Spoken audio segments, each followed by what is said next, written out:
দেখুন মানুষ কীরকমভাবে চারদিককে নোংরা করে। এটা হচ্ছে গড়িয়ার নিউরায়পুরের একটা পুকুর। এই পুকুরটার অবস্থা দেখুন। এখানে লোকজন যা ইচ্ছে ফেলছে, দেখতে পাচ্ছেন তো। এই দেখুন, বাড়ি ভেঙে তার ময়লা ফেলছে। মানে এরা কিন্তু সবাই শিক্ষিত লোকজন। তাহলে দেখুন কি অবস্থা। এই সুন্দর একটা পুকুর, এটাকে আপনাদের অনেকেরই মনে হবে বোধহয় মাঠ, কিন্তু এটা কিন্তু আসলে একটা পুকুর।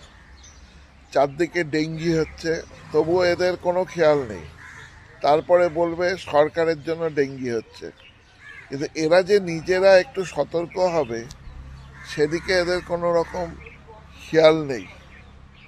এই দেখুন পানকৌড়ি ঘুরে বেড়াচ্ছে, সব সুন্দর সুন্দর পাখি আসে। একটু পরিষ্কার থাকতে কি অসুবিধা হয় দেখুন, আর ভাইরাল করুন।